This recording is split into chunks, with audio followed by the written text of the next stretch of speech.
That's a big mistake that they make, is that they don't take the time to recognize the fact that they're one of many, and it takes a long time to become one of few. You're one of many. It takes a lot of time to whittle yourself down to one of few, and that all begins with relationship building. I like to say the dust is in the air, and it's going to be a while before it settles.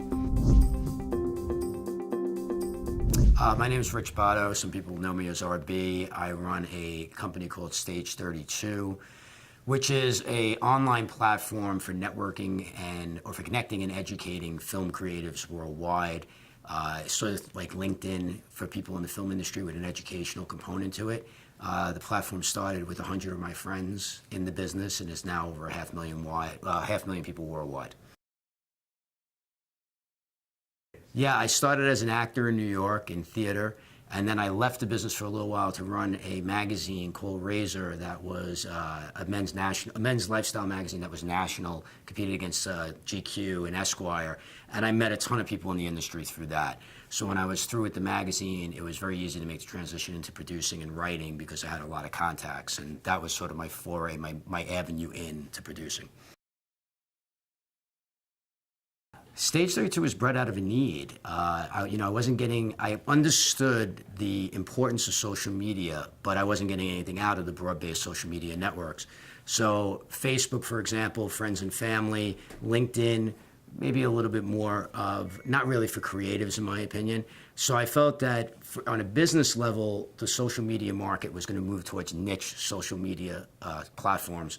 And from a personal need, I wanted to spend my time, which I think is your most valuable commodity, networking strictly with people in the industry, people in creative people. And I also recognized the fact that the world was getting a little bit smaller, that filmmaking and producing was going global. You know, in the past, everybody in LA wanted to connect with people in LA and New York, or maybe London, and that would probably be about it. But now there was this need for people to connect worldwide. So I started this platform with the understanding that people needed to not only be on top of everything that's happening in the business, which is the educational part of it, but need to be connecting with people all over the globe because the opportunities now are global. When you watch a movie and you see the credits and you see the name in the credits, that there is something on Stage 32 for every single person that you see in those credits. So, you have producers hooking up with financiers, filmmakers hooking up with actors, screenwriters hooking up with producers. You name it, projects are being done left and right. The educational component is just vast. We have over 1,000 hours of education. We work with over 500 educators worldwide to not only provide education, but to provide various opportunities for people on the site. So we have things like pitching, we have mentorships, we have one-on-one kind of things going on as well. But we also have a job board. We also have a meetup section where people can take their meetups to the streets, or their meetings to the streets. So if you meet Stage 32 members in your area, you can go meet them face to face, and not everything is happening online.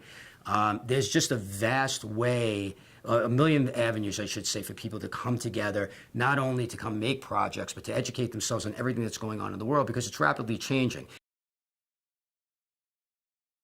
I use it first and foremost to find projects and to find a crew, a clan, let's say, or a tribe of people that I want to work with over and over and over again. And over the last 4 or 5 years, I've been able to use the platform for that exact purpose. I've produced a bunch of shorts, a bunch of features that we have going right now, that many of them with the same people. Also for financing, there's a ton of financiers on the site. So to be able to go to them and be able to bring them a package and also to bring them some proof of concept of an audience. And we find financiers on there as well. And the interesting thing about being on Stage 32 is that we're in this world of audience building.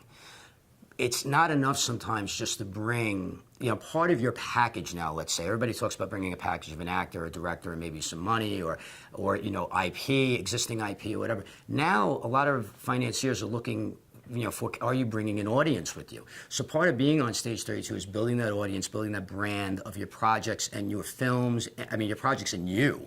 And it's never been more important than right now.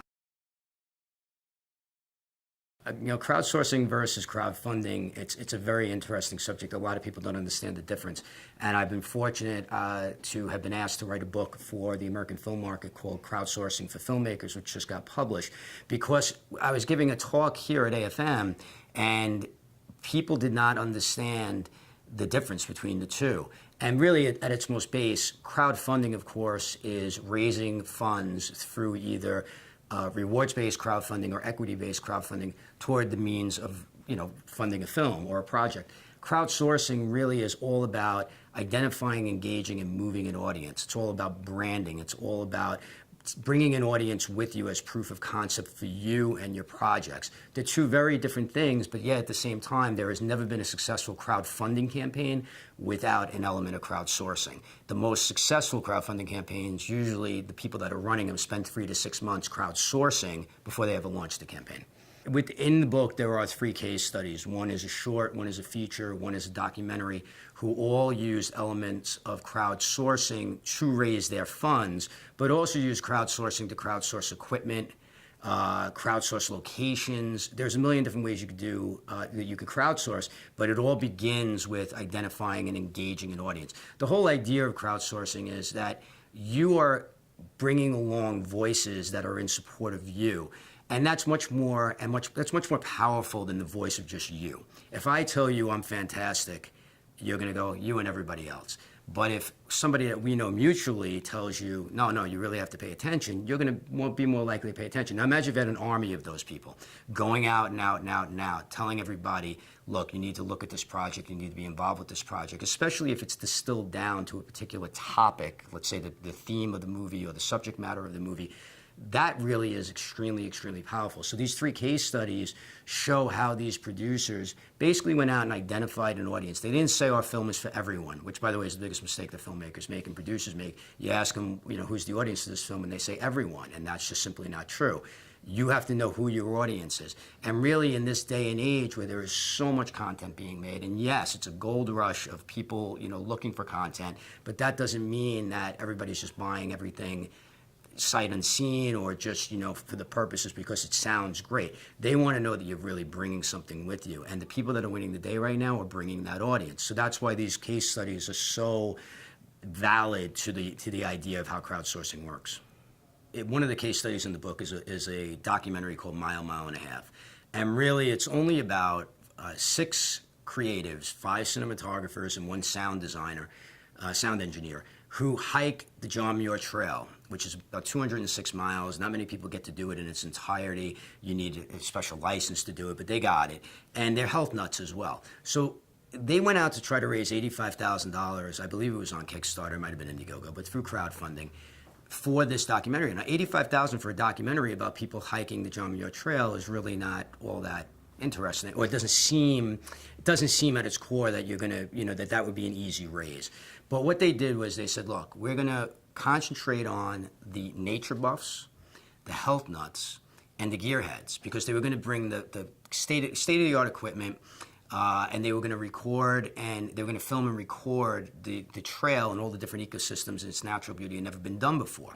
So they went out and they started identifying these people about 3 to 6 months before they launched the campaign. And eventually what started to happen was companies like REI got wind of this. And REI said, we're going to donate the hiking equipment.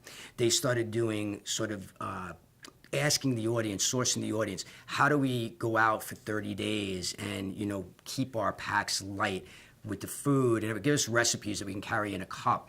And they got that. And all of a sudden, they started building this audience and building this audience. They got the health nuts to come in and say, no, you should be wearing this. It's going to be cold. You're going to do this. Everybody came in with something, and they stayed in constant communication with this audience, and then they launched the campaign. And they raised the $85,000 in about 7 days.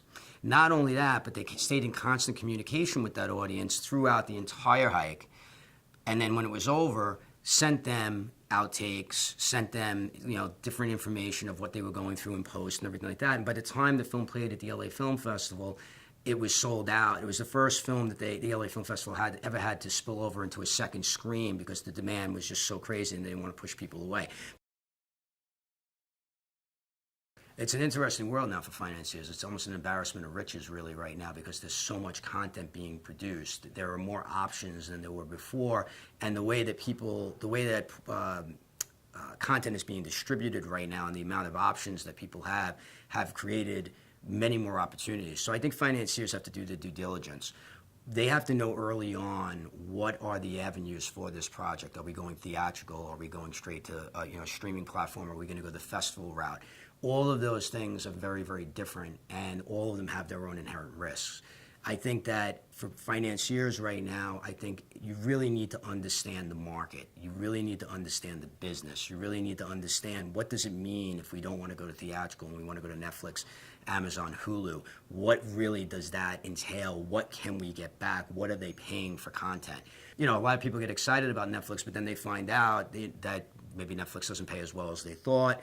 They're not going to get back what they thought they were going to get. They may even lose a little money. You don't know, but you have to know. You really have to understand what is the high end of this deal, what is the low end if we go this direction, and what are the risks, you know, because there's no guarantees that, you know, Netflix is going to take it, let's say. There's no risk with everybody understands the risk with theatrical, and everybody understands what's going on right now as far as the amount of screens that are being dedicated to independent film versus the studio theatrically. So people know about that, but this whole idea of streaming and these other ways of going with, you know, content, other ways of distributing content, it's a whole new world, and it'll be changing probably for the next 5 to 10 years.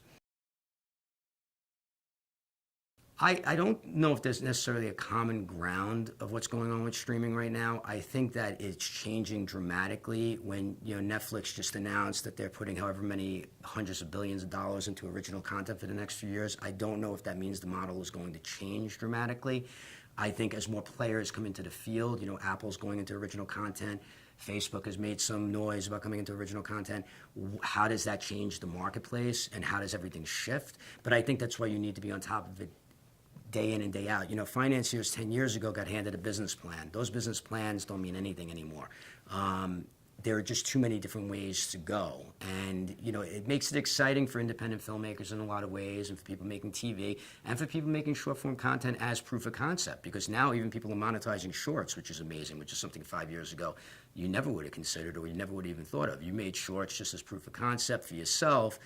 Now people are actually looking to monetize those, and there are platforms out there to do that.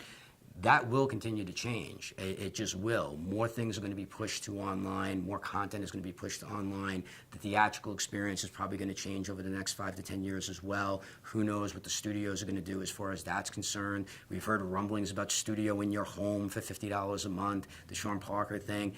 It's a really interesting time. It's a really exciting time, but it is really a time to be educated on what's going on and to be constantly educated on what's going on. And for financiers especially, they didn't used to have to really understand the business. They just had to understand that business plan. Now you really need to understand the business. TV is another whole new animal, right? I mean, TV, it used to be you would go to a production company and you would submit, or somebody would know somebody, and now it's, you know, people are going out there pitching, and they're going into Netflix and Amazon, they're pitching. A lot of them are doing proof of concept. A lot of people are paying for their own pilots right now as proof of concept, which is really interesting as well.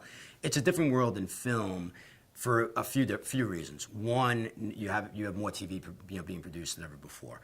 Two, it's really, in a lot of ways, a buyer's market. You know what I mean? So there's even though there's all this content being bought, it's not necessarily a market where people are able to pick and choose. Companies are able to pick and choose a little bit. So you don't see this real bidding war and competition that you might see with certain films. What you see is people going back to the well with a lot of the people that they know. You see Netflix working with a lot of the same people that they know, but branching out and taking chances like they did with like a show like Stranger Things, let's say. So it's an interesting market. It's, you know, to put money into a television pilot is still a risky proposition. That's where it gets a little bit interesting, is that there's more of it being produced than ever before, but there is, you know, a lot of risk by going out there and trying to make it first, which a lot of people are trying to do right now. So an example of how the landscape has changed, we offer pitching on Stage 32. People are able to come in and pitch their projects to executives who are looking for material. Now, in the past, these executives were only looking for feature or 30-minute pilots or 60-minute pilots. But now they're looking for short-form content and ideas that they could fit into the digital space. So we had a woman who is in her 40s who had been turned down on a ton of pitches, a little ageism, a little sexism. But here she is, you know, with a great idea for a digital series, and she pitched it to an executive at Industry Entertainment who loved it, and Industry helped package it, not as a 30-minute sitcom. They packaged it as a digital series, and they brought it to Amazon, and Amazon bought it. and it became the #1 digital series on Amazon. And again, the digital series platform didn't exist a few years ago, but here's this opportunity now. They just picked it up for a second season, and now she's in talks to do more, and it's just opened a million doors. So that's what's very, very different right now.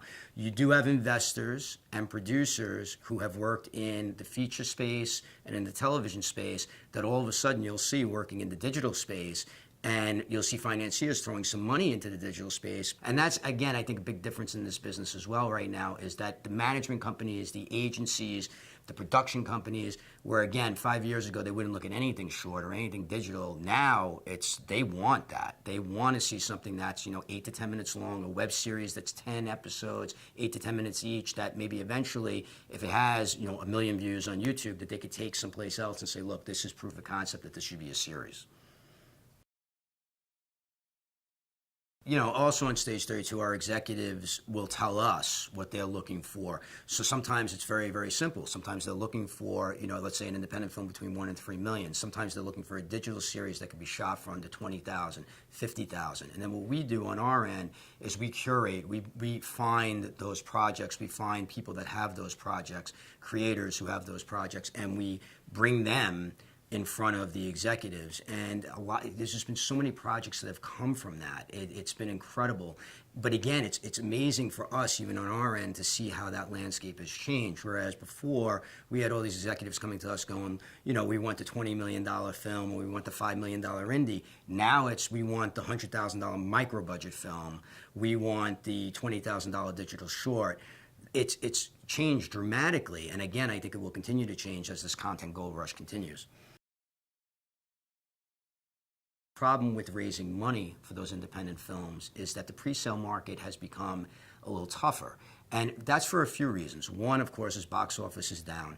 Two is that these stars that are worth something in overseas, it used to be that you were competing with just the studios and just the other independent film producers, and the best package sometimes won. There were different variables as to why you were able to land, an actor or an actress or a director. But now these directors and these actors and actresses are working on TV.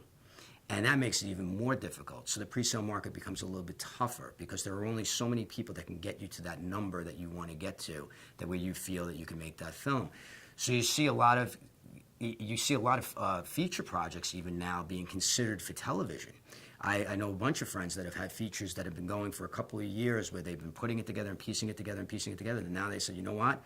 Let's write a pilot. Let's turn the feature into a pilot and let's go pitch it around town. Or let's do a 10-minute proof of concept of that pilot. It's fascinating. But again, this is part of the sort of flux that we're in. It's this new landscape that we're in right now. And I like to say the dust is in the air. And it's going to be a while before it settles.